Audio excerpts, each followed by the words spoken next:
Love was one of the first things that I understood because I was raised inside it. Now, I didn't think about love the way they talk about it in the movies. I didn't think about it as romance or poetry or any of that. For me, love was much simpler. Love was safety.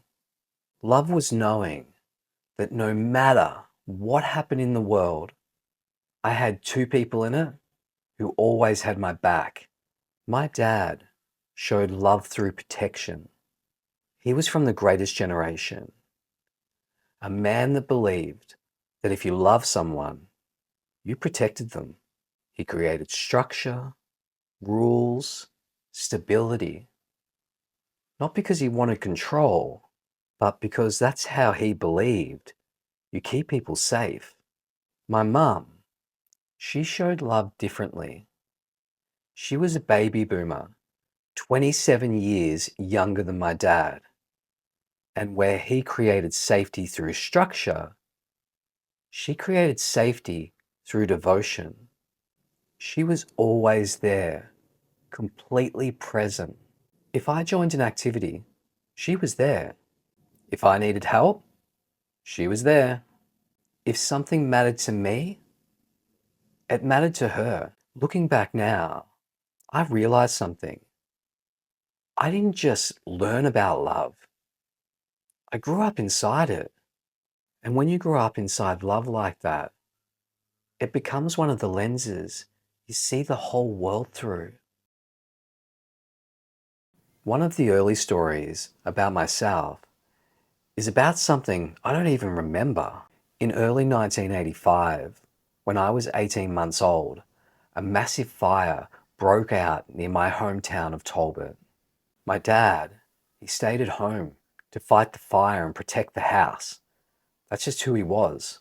But my mum, she packed me and the car, drove me 8 kilometers down the road to Daisy Hill to stay with some family friends, the Coins, just to make sure I was safe. She left me there and then went back to fight the fire with Dad. For about a day and a half, I was separated from her as the fire moved through the area.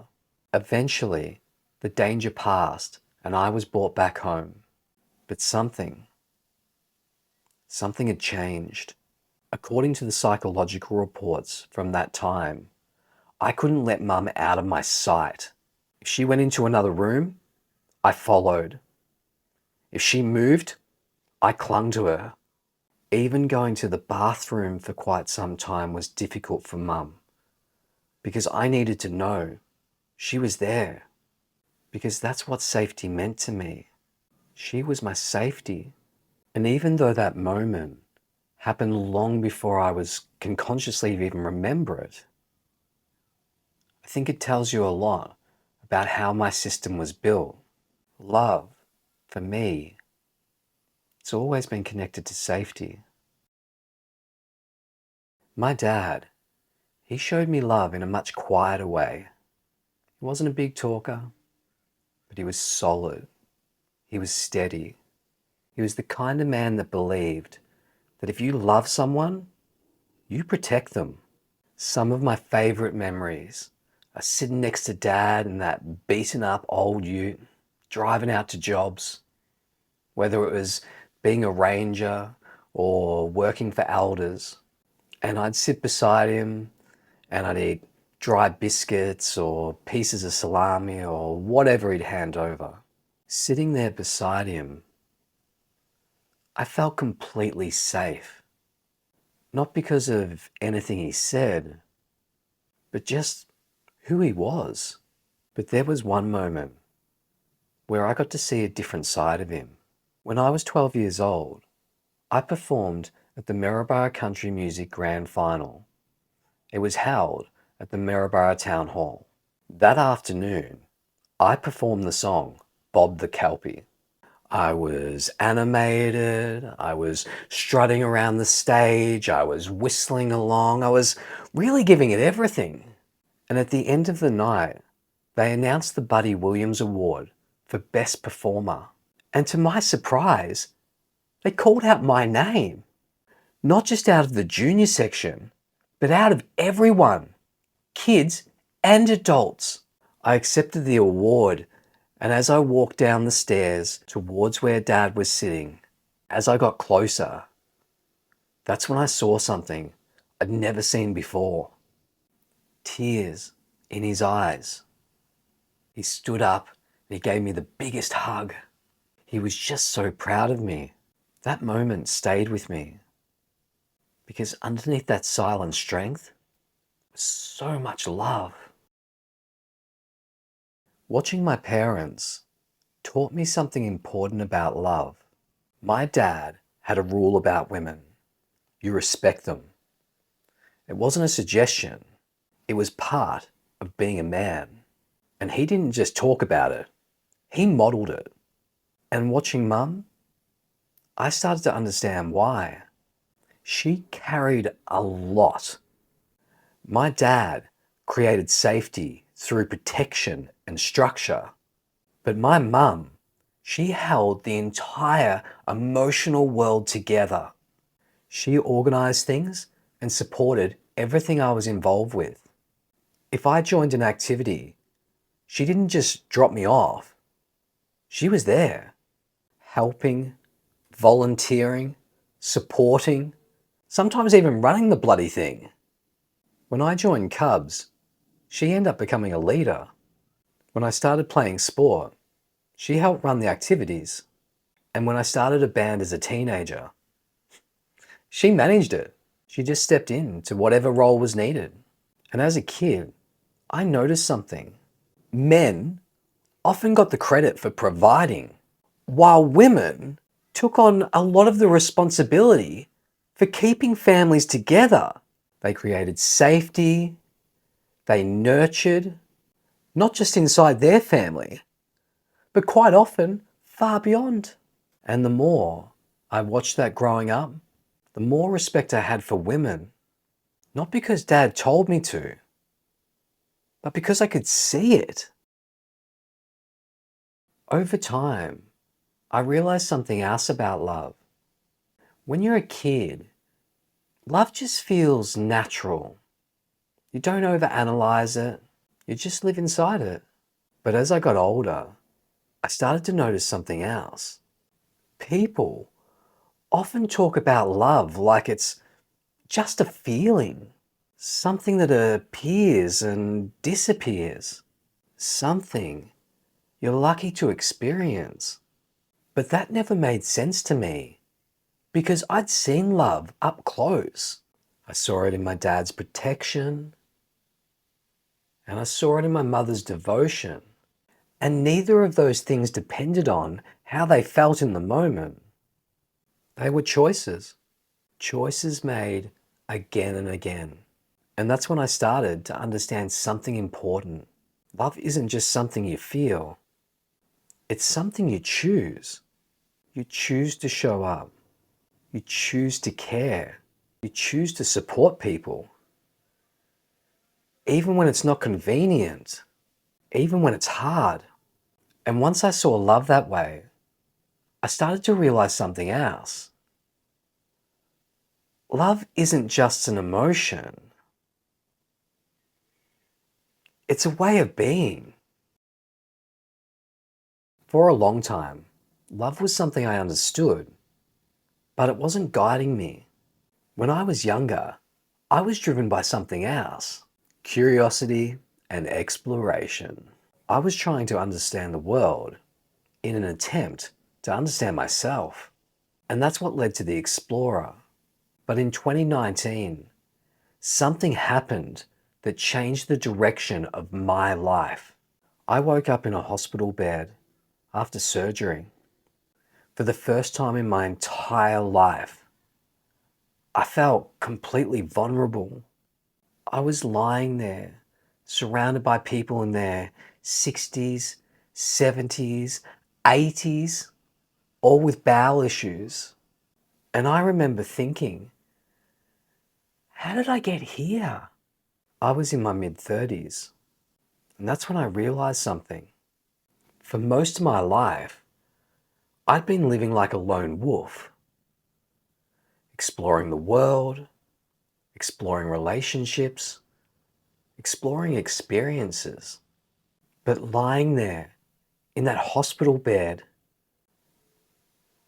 I realized how fragile life was. And I realized something else. My mum wasn't always going to be here, who had been safety my whole life. And when that thought landed, another question followed. If one day it's just me, how am I going to keep myself safe?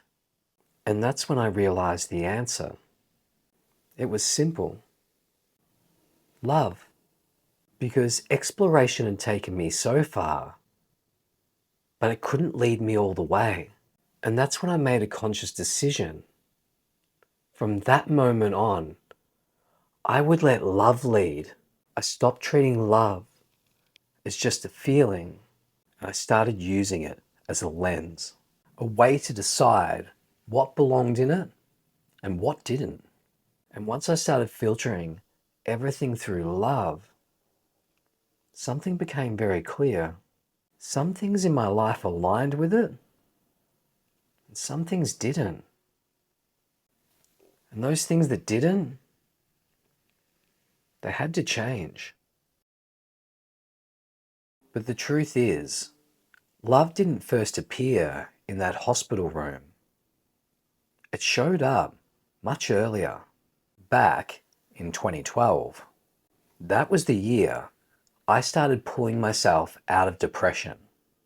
And during that time, I noticed something very uncomfortable about the way I was seeing the world. I hated people. Not individually, but collectively. Because in my mind, people had become the common denominator behind every single issue in the world.